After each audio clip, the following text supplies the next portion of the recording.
أعوذ بالله من الشيطان الرجيم. بسم الله الرحمن الرحيم.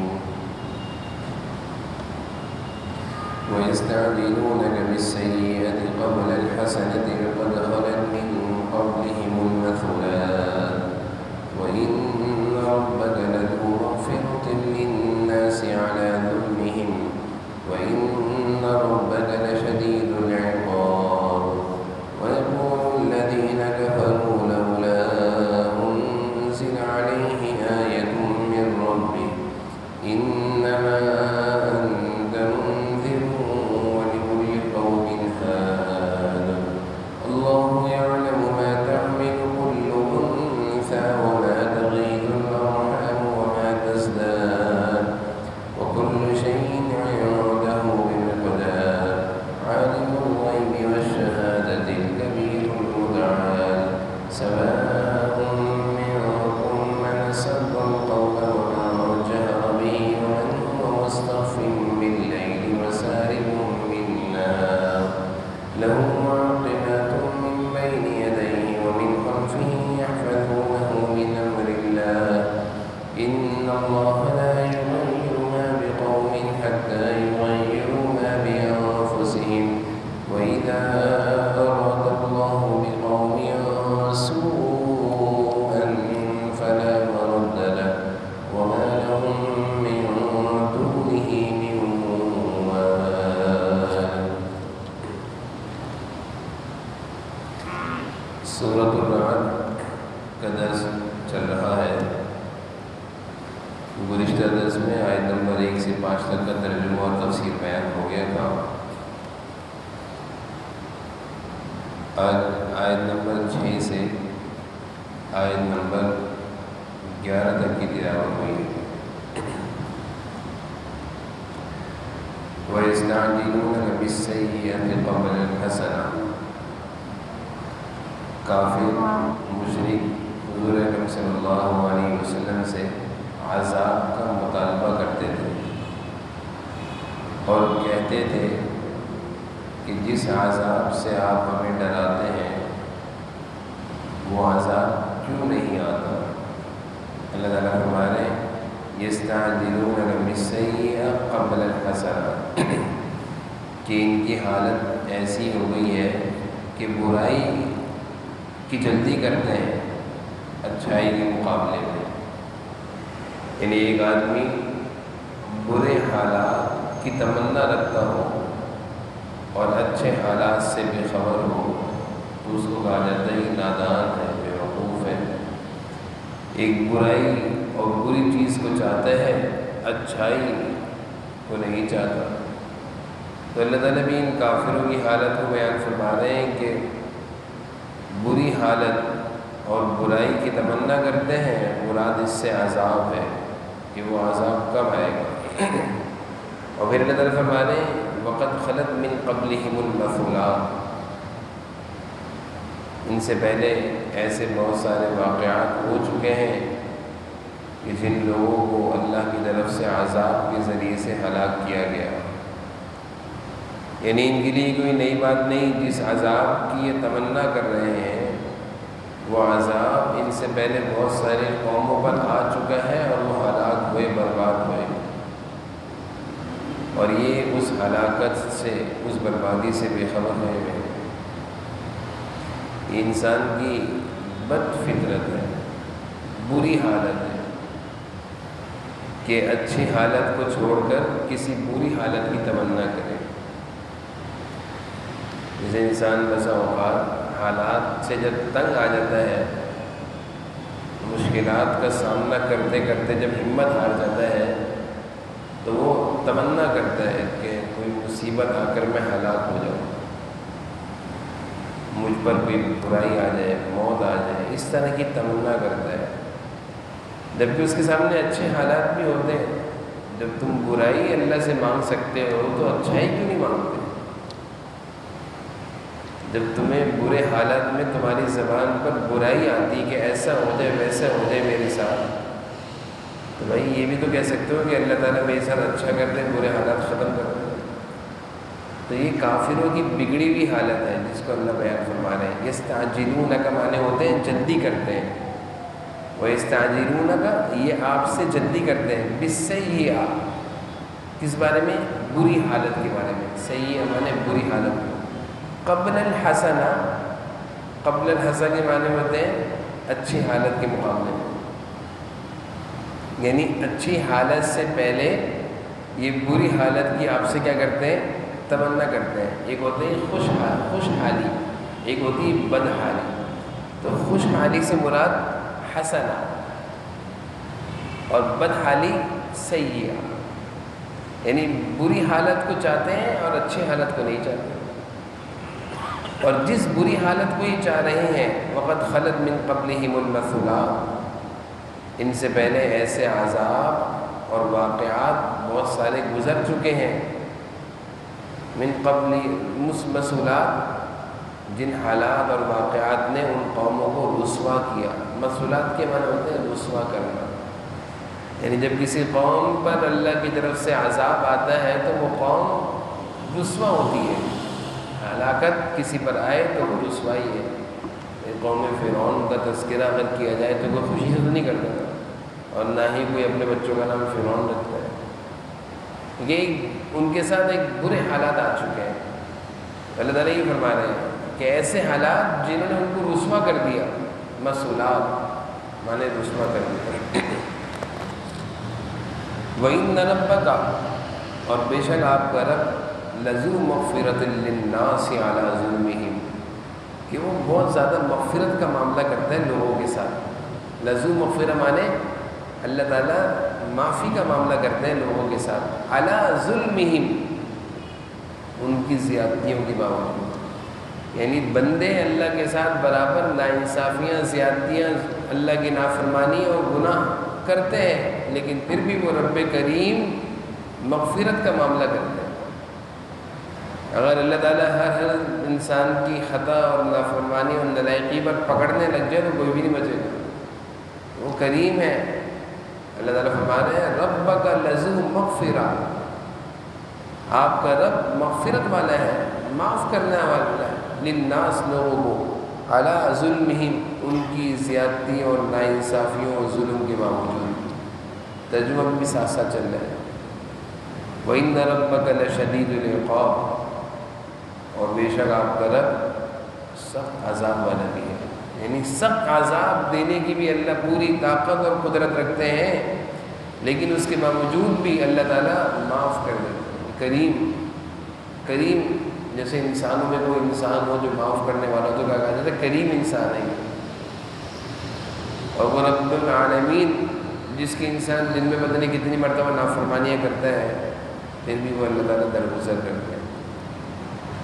وَيَقُولُ الَّذِينَ، اور یہ کافر لوگ کہتے ہیں، لَوْلَا أُنزِلَ عَلَيْهِ آیَةٌ مِّن رَبِّهِ، یہ کافر لوگ کہتے ہیں کہ ان پر یعنی حضور صلی اللہ علیہ وسلم پر ان کے رب کی طرف سے کوئی معجزہ کیوں نہیں اتارا گیا؟ لولا انزل مانے کیوں نہیں اتارا گیا، آیۃ مانے معجزہ، من ربی، ان کے رب کی طرف سے۔ وَيَقُولُ الَّذِينَ، اور یہ کہتے ہیں کافر لوگ، کفروا کافر لوگ، کہ لولا انزل، کیوں نہیں اتارا گیا، من ربی، ان کے رب کی طرف سے، آیۃ، کوئی خاص آیت، معجزہ۔ یعنی حضور اکرم صلی اللہ علیہ وسلم سے ہمیشہ کافر لوگ مطالبہ ہی کیا کرتے تھے، یہ کر کے دکھا دو، اس سورج کو یہاں سے کر کے دکھا دو، تمہارے ساتھ فرشتہ کیوں نہیں ہے، نہر کیوں نہیں چل رہی، اشارے پر یہ کر دو وہ کر دو، اس طرح کے مطالبات کیا کرتے تھے۔ اور مطالبات کرنے کی عادت جس انسان کی فطرت میں ہوتی ہے وہ مانتا نہیں ہے، ماننے والے جو ہوتے ہیں نا وہ سر جھکا کر بات کو تسلیم کر لیتے ہیں، دنیا میں بھی یہ معاملات ہیں، لیکن جس کی طبیعت میں ماننے کی عادت یہ ہوتی ہے نا وہ الٹے سیدھے سوالات اور مطالبات کرتے ہیں۔ جیسے بچہ ہوتا ہے نا، بچہ اماں کہتی ہے روٹی کھا لو، کہتے میرے سے چاکلیٹ دو، اچھا پڑھنے چلے جاؤ، پہلے سائیکل دے رہے ہیں، تو اس کو جانا نہیں ہوتا اور وہ نہ جانے کے لیے بڑی بڑی فرمائشیں مطالبات رکھتا ہے۔ تو اللہ تعالیٰ کافروں کے بارے میں فرما رہے ہیں یہ بھی حضور صلی اللہ علیہ وسلم سے مطالبات کرتے تھے کہ فلاں معجزہ دکھا دو، اللہ کو لے آؤ، عذاب کو لے آؤ، آسمان میں یہ کر دو، فرشتے بلاؤ۔ حضور صلی اللہ علیہ وسلم سے اللہ نے کہا کہ آپ ان سے کہیے انما انت منذر، کہ بھائی میں تو صرف ایک ڈرانے والا ہوں، انما انت منذر، کہ آپ صلی اللہ علیہ وسلم آپ تو صرف ڈرانے والے ہیں، وَلِكُلِّ قَوْمٍ ہَادٍ، اور ہر قوم کے لیے ایک ہادی ہوتا ہے، ہدایت کی طرف بلانے والا ہوتا ہے۔ یعنی حضور صلی اللہ علیہ وسلم اللہ کی طرف سے نبی بنا کر بھیجے گئے ہیں، اور معجزات کا اتارنا یہ حضور صلی اللہ علیہ وسلم کے اختیار میں نہیں، یہ تو اللہ کے اختیار کا کام ہے۔ جیسے مثال ہے، حضور صلی اللہ علیہ وسلم سے کافروں نے مطالبہ کیا کہ چاند کے 2 ٹکڑے کر دیں، اللہ تعالیٰ کی اجازت سے حضور صلی اللہ علیہ وسلم نے حکم کہ میں اللہ کے حکم سے انگلی پھیرتا ہوں، تو وہ جو معجزہ تھا چاند کا وہ اللہ کے حکم سے ہوا، حضور صلی اللہ علیہ وسلم کے اختیار میں نہیں تھا۔ تو اللہ تعالیٰ فرما رہے ہیں آپ ان سے کہیے کہ بھائی میں تو اللہ کی طرف سے ڈرانے والا ہوں، انما انت منذر، کیا مانے؟ آپ تو صرف منذر مانے ڈرانے والے، وَلِكُلِّ قَوْمٍ ہَادٍ، اور ہر قوم کے لیے ڈرانے والے ہوتے ہیں۔ یعنی مراد اس سے یہ ہے کہ نبوت کا سلسلہ رک سکتا ہے، بند ہو گیا، اب کوئی ڈرانے والا نہیں آئے گا، لیکن ہر قوم کے لیے ہادی ہوں گے۔ ہادی سے مراد ہدایت کی طرف بلانے والے، مراد اس سے علماء ہیں، یعنی اللہ کی طرف جو بھی بلانے والا ہے وہ ہادی ہے۔ یہ کافروں کا مطالبہ تھا، اللہ نے اس کا جواب دیا۔ آگے اللہ تعالیٰ کی قدرت کا تذکرہ ہے، اللہ یعلم ما تحمل کل انثی، اللہ جانتے ہیں، کیا جانتے ہیں؟ ما تحمل کل انثی، کہ جس کسی مادے کو جو حمل ہوتا ہے، تحمل مانے حمل، کل انثی جتنے بھی مادہ ہیں، یعنی انسانوں میں سے خواتین کو جو حمل ہوتا ہو، یہ جانوروں میں جو حمل ہوتا ہو، اللہ سب حاملہ کے حمل کو جانتے ہیں، کہ جو نطفہ ٹھہرا ہے، ٹھہرتے ہی اللہ کے علم میں کہ بچہ ہونا ہے یا بچی ہونی ہے، اللہ کے علم میں۔ اس کے علاوہ صحیح سالم ہونا ہے یا معذور ہونا ہے، کالا یا سفید، صلاحیت والا یا ناکارہ، آنکھوں والا یا بغیر آنکھوں والا، سماعت والا یا بغیر سماعت والا، یہ اللہ ہی کو علم۔ آج کل کی مشینوں میں 4-6 مہینے بعد ولادت سے قبل جب 4 مہینے گزر جاتے ہیں حمل کو، تو وہ کچھ نہ کچھ بتا دیتے ہیں، لیکن وہ 4-6 مہینے بعد بتاتے ہیں۔ اللہ تعالیٰ کو تو نطفہ ٹھہرتے ہی معلوم ہوتا ہے کہ یہ کیا ہوگا۔ جس وقت نطفہ ٹھہرتا ہے تو وہ ایک خون کی شکل ہوتی ہے، اس خون کی شکل کو دیکھ کر کوئی بھی نہیں بتا سکتا، دنیا کی کتنی مشینیں لگا لو کوئی نہیں بتا سکتا، لیکن اس خون کی شکل پہ اللہ کو معلوم ہے کہ یہ کیا بنے گا، بچہ بنے گا یا بچی بنے گا، اعضاء کے لحاظ سے سالم بنے گا یا معذور بنے گا، رنگ کے لحاظ سے گورا ہوگا یا کالا ہوگا، اللہ کو سب معلوم ہے۔ اسی کو اللہ فرما رہے ہیں، اللہ یعلم ما تحمل کل انثی، جس کسی مادے کو بھی حمل ہوتا ہے اللہ اس کو جانتے ہیں، وما تغیض الارحام وما تزداد، اور ماؤں کے رحم میں جو کوئی کمی بیشی ہوتی ہے اس کو بھی اللہ جانتے ہیں، کمی بیشی کو بھی اللہ جانتے ہیں۔ وَكُلُّ شَيْءٍ عِندَهُ بِمِقْدَارٍ، اور ہر چیز کا اس کے ہاں ایک اندازہ مقرر ہے، اللہ تعالیٰ نے ہر چیز کا ایک اندازہ مقرر کیا ہے۔ تغیض الارحام وما تزداد، ارحام سے مراد رحم، بچہ دانی، رحم میں تغیض جو کمی ہوتی ہے، وما تزداد جو زیادتی ہوتی ہے، وہ بھی اللہ کو علم ہے۔ یعنی رحم کی جو مدت ہوتی ہے، کتنے مہینے ہیں، کب بچہ ہونا ہے، 6 میں، 7 میں، 8 میں، 9 میں، یہ بھی اللہ کو معلوم ہے۔ تغیض مانے کمی، رحم کی کمی، تزداد زیادتی، اللہ کو معلوم ہے۔ وَكُلُّ شَيْءٍ عِندَهُ بِمِقْدَارٍ، اور ہر چیز کی اللہ نے ایک مقدار متعین کی ہوئی ہے۔ عالم الغیب والشہادہ، وہ غائب اور حاضر تمام باتوں کا جاننے والا ہے۔ کبیر المتعال، اس کی ذات بہت بڑی ہے اور بہت اونچی ہے۔ کبیر مانے بڑی، متعال اونچی ہے۔ سواء منکم من اسر القول ومن جہر به ومن هو مستخف باللیل وسارب بالنہار، تم میں سے کوئی چپکے سے بات کرے یا زور سے، سواء منکم برابر ہے، سواء منکم برابر ہے، کیا برابر ہے؟ اسر مانے چپکے سے، قول بات کرو، چپکے سے بات کرو، جہر بھی یا زور سے بات کرو۔ اسر کے معنی ہوتے ہیں اپنے آپ کو سنانا، جہرا مانے دوسروں کو سنانا۔ میں جو بات کر رہا ہوں یہ کیا ہے؟ جہر ہے، اور میں ہی کوئی بات اپنے سے کروں گا جیسے تلاوت کرتے نماز میں، وہ کیا ہے؟ اثر۔ ومن هو مستخف باللیل، اور کوئی رات کے وقت چھپا ہوا ہو، یعنی رات کے وقت کوئی چھپا ہوا ہو یا رات کے اندھیرے میں کوئی چل رہا ہو۔ مستخف باللیل معنی ہوتے ہیں رات کے اندھیرے میں چھپنا۔ وسارب بالنہار، سارب کہتے ہیں چلنا دن کی روشنی میں، بالنہار دن کی روشنی میں چلنا۔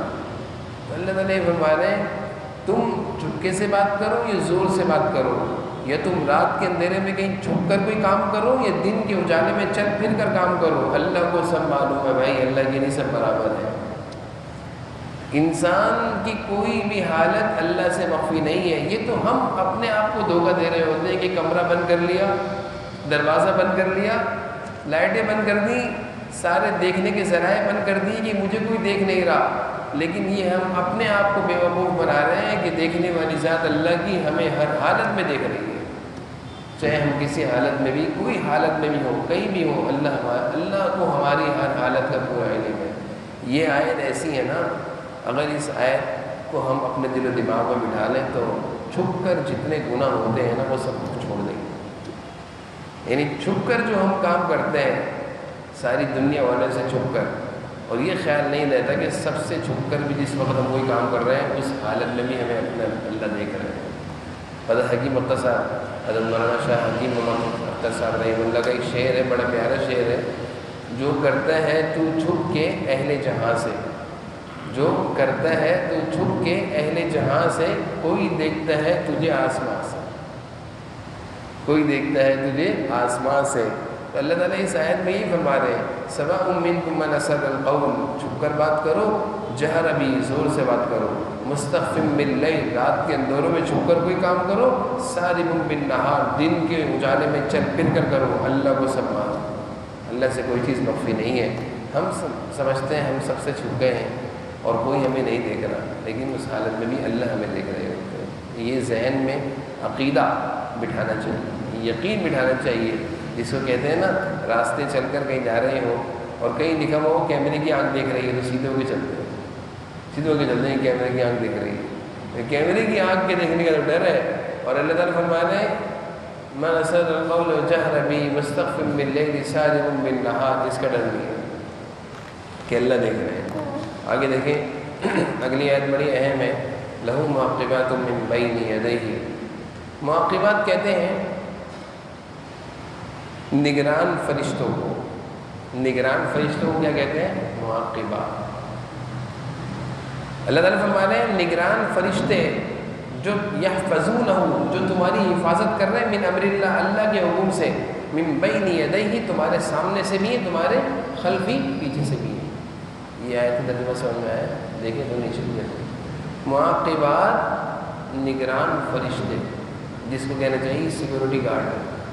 ہاں، من بین یدیہ، تمہارے آگے بھی ہیں، خلفی، تمہارے پیچھے بھی ہیں، یحفظونہ من امر اللہ، جو اللہ کے حکم سے تمہاری حفاظت کر رہے ہیں۔ ایک بزرگ تھے، وہ انسان پر یہ بھی حقیقت ہے جنات وغیرہ آ جاتے ہیں، تو اگر یقین ہو جائے کہ واقعی جنات ہیں تو پھر اس کا علاج ہوتا ہے۔ تو ہمارے ایک دوست کے اوپر جن آ گیا، جنات کی سے پریشان تھا کافی، تو میں ان کو ان کے پاس نہیں گیا، تو وہ کچھ پڑھ رہے تھے، تو میں نے غور کیا سنو تو پڑھتے کیا ہے، یعنی جنات کو بھگانے کے لیے وہ کچھ پڑھ رہے تھے اور جنات سے بچنے کے لیے وہ کچھ پڑھ رہے تھے۔ میں نے جب غور کیا تو یوں پڑھ دے لوگوں معقبات میں نے بھی معقبات میں نے بھی آپ، اس آیت کو پڑھ کر انہوں نے 7 دفعہ جب اس پر پھونک ماری تو جن بھاگا، اس کی حالت بہتر ہو۔ تو یہ آیت انسان کی حفاظت کے لیے مجرہ میں پڑھنے کے لیے پڑھ لینا چاہیے معقبات میں۔ اور اس آیت میں جو مضمون بیان ہو رہا ہے وہ سنیں کہ اللہ فرما رہے ہیں کہ ہم نے تمہاری نگرانی کے لیے فرشتے مقرر کیے. حدیث کا مفہوم ہے، حضور صلی اللہ علیہ وسلم ارشاد فرماتے ہیں کہ بہت سارے فرشتے تمہاری حفاظت کے لیے مقرر ہیں، جو تمہیں تمہاری طرف آنے والی، حدیث کا مفہوم ہے دیوار، گرتی ہوئی دیوار کو روک لیتے ہیں. پنکھا گر رہا ہوتا ہے روک لیتے ہیں، ایسا چھت گر رہی ہوتی ہے، ابھی بھی نکلا چھت گر گئی، اللہ نے بچایا نہیں. بہت سارے حادثات ہو رہے ہوتے ہیں، انسان بچ جاتا ہے. معقبات ہیں جو یحفظون، اللہ کے حکم سے حفاظت کرتے ہیں. حدیث کا مفہوم ہے اس آیت کے ضمن میں تقریباً 3-4 حدیثیں معرف القرآن میں لکھی ہوئی ہیں. دیکھنا چاہیں دیکھیے گا کہ حضور صلی اللہ علیہ وسلم کا ارشاد ہے کہ فرشتے انسان کے تحفظ اور اس کی حفاظت کے لیے مأمور ہیں. ہم بہت ساری بلاؤں اور مصیبت سے بچنے کے بعد کہتے ہیں میں نے یوں کیا وہ یوں بچ گیا. نہیں بھائی، ایسا نہیں ہے. ہماری چالیں اور تدبیریں تو بہت ساری جگہوں پر فیل بھی ہوتی ہیں. یہ یوں اور یوں سے انسان نہیں بچتا، یہ اللہ کے حکم سے فرشتے ہمیں بچا رہے ہوتے ہیں جو ہماری حفاظت پر اللہ کے حکم سے مأمور ہیں، اور ہمیں دکھتے نہیں ہیں لیکن بہت ساری آفتوں کو. حدیث میں یہ بھی الفاظ ہے کہ جنات کی شر سے انسانوں کی سب سے زیادہ حفاظت فرشتے کرتے ہیں. نہیں تو حضرت غالباً حضرت عبداللہ بن عباس رضی اللہ عنہ کا قول ہے کہ اگر فرشتے ہماری حفاظت نہ کرتے انسانوں کی تو جنات کسی انسان کو زندہ بھی نہیں چھوڑتے. جنات ایک ایسی مخلوق ہے جو خون خرابے کو پسند کرتی ہے. وہ نقصان، جیسے سانپ نقصان پہنچانے والا ہے، اس کی فطرت میں نقصان ہے. جنات یہ بھی انسان کو نقصان پہنچانے والے ہیں. غالباً عبداللہ بن عباس کا قول ہے کہ اگر اللہ کی طرف سے فرشتوں کا پہرا نہیں ہوتا تو کوئی بھی انسان زندہ نہیں بچتا جنات کے شر سے. تو ہم جنات سے، جادوؤں سے، بیماریوں سے، آفتوں سے، آئی ہوئی بلاؤں سے اللہ کے حکم سے فرشتے ہمیں بچا لیتے ہیں. پھر آگے اللہ فرما رہے ہیں ان اللہ لا یغیر ما بقوم حتی یغیروا ما بانفسہم، کہ اللہ تعالیٰ کسی قوم کی حالت اس وقت تک نہیں بدلتے جب تک کہ وہ اپنی حالت خود بدل لیتے ہیں. یعنی اللہ تعالیٰ نے اس کی حالت اچھی کی ہوئی ہے، نیکیاں کرتا ہے، ایمان والا ہے، اعمال صالحہ کرتا ہے، اس کی برکت سے برائیوں سے بچتا ہے، فرشتے اس کی حفاظت کرتے ہیں. جب اس نے نیکیاں کرنا چھوڑی، گناہوں میں لگ گیا، اللہ کی نافرمانی میں لگ گیا، تو فرشتے اس سے دور ہٹنا شروع ہو گئے، مصیبتیں اور آفتوں کا شکار ہو گئے. اس آیت کا مفہوم ہے، بڑی اہم آیت ہے. لا یغیر ما بقوم، اللہ فرشتوں کو ہماری حفاظت سے نہیں ہٹاتے. ہم خود ایسے بدعمالیاں اور گناہوں کی جگہوں پر جب جاتے ہیں تو وہ فرشتے ہٹ جاتے ہیں اور پھر بھی مصیبت کا ہم شکار ہو جاتے ہیں. نعمتیں ہم سے چھنتی اس وقت ہیں جب ہم خود کچھ کرتے ہیں. لا یغیر مانے اللہ حالت نہیں بدلتا، ما بقوم کسی قوم کی، حتی یغیروا ما بانفسہم جب تک کہ وہ خود اپنی حالت نہ بدلے. وہ خود ہی اپنے آپ کو اللہ کے تحفظ سے نکال رہا ہے. ایک باڑ ہے، 4 دیواری ہے، کہا جاتا ہے اس سے باہر نہیں نکلنا نہیں تو نقصان پہنچے گا. وہ خود نکل جاتا تو نقصان پہنچے گا. اللہ تعالیٰ نے ہماری تحفظ کے لیے فرشتوں کو لگایا ہوا ہے. ہم فرشتوں کی حفاظت میں ہیں اس وقت تک جب تک کہ ہم کوئی ایسا کام نہیں کرتے کہ فرشتے ہم سے دور ہٹ جائیں. وہ خدا نہ کرے کوئی چوری کرے تو فرشتے اس کے پاس کھڑے ہوں گے، کوئی بدکاری کرے تو فرشتے اس کے پاس کھڑے ہوں گے، کوئی ظلم و زیادتی کرے تو فرشتے اس کے پاس کھڑے ہوں گے. فرشتے ہٹ جائیں گے، اس ظالم پر اللہ کا عذاب آئے. تو اللہ یہی فرما رہے لا یغیر ما بقوم، ہم کسی قوم کی حالت نہیں بدلتے. یعنی ہم کسی قوم سے نعمتیں نہیں چھینتے، لیکن کوئی خود ہی ایسا کام کرے تو پھر اس سے سب کچھ چھن جاتا ہے. وَإِذَا أَرَادَ اللَّهُ بِقَوْمٍ سُوءًا فَلَا مَرَدَّ لَهُ، اور جب اللہ کسی قوم کے ساتھ برائی کا ارادہ کر لے، یعنی اس کی بدعمالیوں کی وجہ سے جب اس پر کوئی عذاب کا اللہ ارادہ کر لے، فَلَا مَرَدَّ لَهُ، تو پھر کوئی ہٹانے والا نہیں ہے. وَإِذَا أَرَادَ اللَّهُ، جب اللہ تعالیٰ بقوم کسی قوم سے سوءً برائی کا ارادہ کر لے، فَلَا مَرَدَّ لَهُ، کوئی اس کو ہٹانے والا نہیں ہے. وَمَا لَهُم مِّن دُونِهِ مِن وَالٍ، اور ایسے لوگوں کا خود اس کے سوا کوئی رکھوالا نہیں ہوتا. وَمَا لَهُم مِّن دُونِهِ، اور کوئی رکھوالا نہیں ہے ایسے لوگوں کا اس کے سوا. یعنی اللہ ہی اصل حفاظت اور نگرانی کرنے والے ہیں. تو آج کا درس بڑا قیمتی اور بڑا اہم ہے، اسے کوشش کیجیے گا اس درس کو سنیں بھی اور اس کا ترجمہ بھی کریں.